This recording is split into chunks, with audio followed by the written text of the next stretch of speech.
एक सांसद हैं भोपाल की, सुना है कि नहीं सुना है? मैं उनको साध्वी नहीं बोलता हूं, क्योंकि साध्वी की भाषा में ना हिंसा नहीं होती है।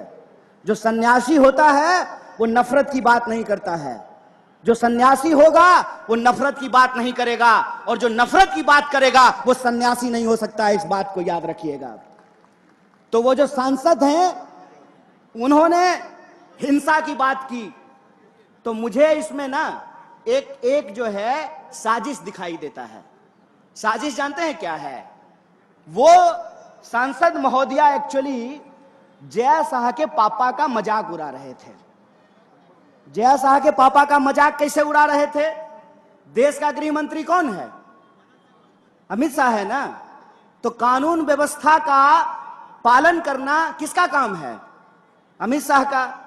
तो साध्वी ये कह रही थी कि अमित शाह निकम्मा है, इसीलिए अपने घर में चाकू तेज कर लिए। यही कह रही थी ना। उस बयान का यह भी मतलब तो निकाला जा सकता है कि आप इस देश के बहुसंख्यकों को डरा रहे हैं और आप ये बता रहे हैं कि जय शाह का पप्पा किसी काम का नहीं है, इसीलिए अपने घर में चाकू तेज कर लीजिए। यह बात आपको ठीक लगती है? यहां पुलिस के लोग वर्दी पहन करके खड़े हैं। क्या मैडम, हम ही लोग चाकू तेज कर लें तो आप लोग क्या कीजिएगा? उत्तर प्रदेश पुलिस की तरह मुंह से ही ठाई ठाई कीजिएगा? क्या कीजिएगा बताइए?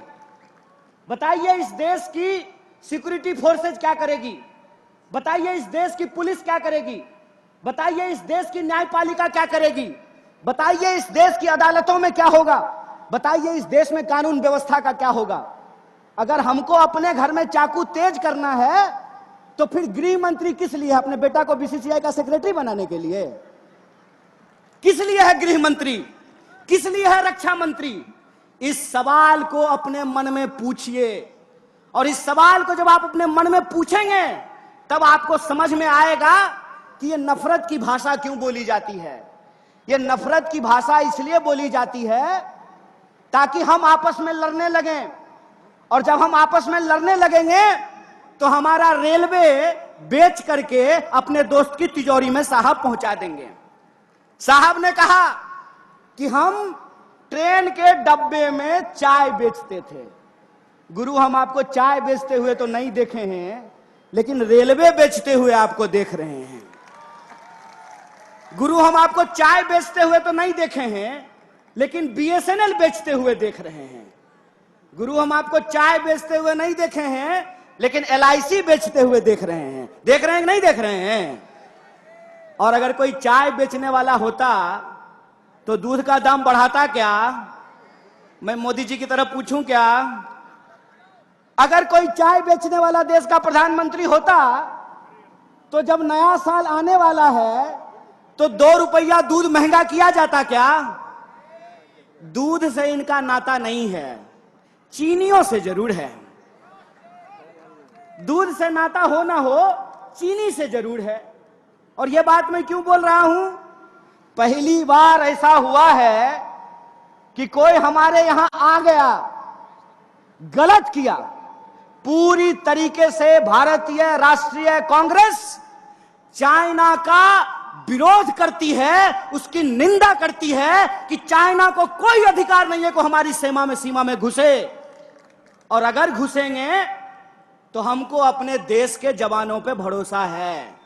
हमारे घर में लोग फौज की नौकरी करते हैं, इसीलिए हमको पता है। अरे जूता नहीं भी होगा ना तो हौसलों से उनका मुकाबला करेंगे, यह बात हम जानते हैं।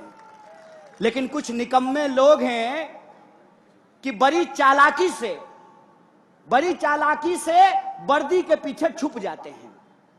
कभी वर्दी को बदनाम कर देते हैं, कभी वर्दी के पीछे छुप जाते हैं। जब प्रज्ञा बोल रही थी चाकू तेज कर लीजिए, तब वर्दी को बदनाम कर रही थी, पुलिस वालों का मजाक उड़ा रही थी। और जब सरकार से सवाल पूछा गया तो वर्दी के पीछे छुप गए। तो मैं उनसे कहना चाहता हूं कि विपक्ष होने के नाते हम सरकार से सवाल पूछते हैं, और सरकार से सवाल पूछना सेना का अपमान करना नहीं होता है। सरकार ये जवाब दे कि प्रधानमंत्री जब कहते हैं कि ना कोई आया था ना कोई आया है, तो हमारे जवान घायल कैसे हुए, इस सवाल का जवाब रक्षा मंत्री को देना चाहिए। दोस्तों, हम एक गंभीर परिस्थिति से गुजर रहे हैं। इसीलिए भारतीय राष्ट्रीय कांग्रेस जिस तरीके से मजबूत विपक्ष की भूमिका निभा रही है, हमारे एक एक कार्यकर्ताओं को इस देश के एक एक घर तक पहुंचना पड़ेगा। और जो हमारी विचारधारा है, वैष्णव जनते तेने कहिए पीड़ पड़ाई जाने दे। वैष्णव होने का मतलब होता है दूसरे के दुख दर्द में शामिल होना। और आज इस देश का दुख दर्द क्या है?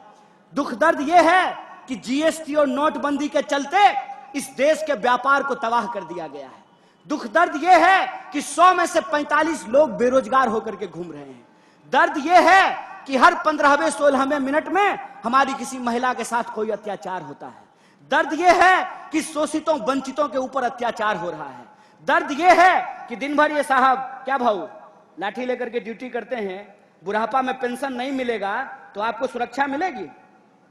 दर्द यह है कि जो लोग अपनी पूरी जिंदगी लगा देते हैं सरकार की नौकरी करने के लिए, उनका पेंशन बंद कर दिया गया है। यह इस देश का बुनियादी सवाल है। इस देश का बुनियादी सवाल रोजी रोटी, कपड़ा, मकान, शिक्षा, स्वास्थ्य, सड़क, बिजली, पानी का सवाल है।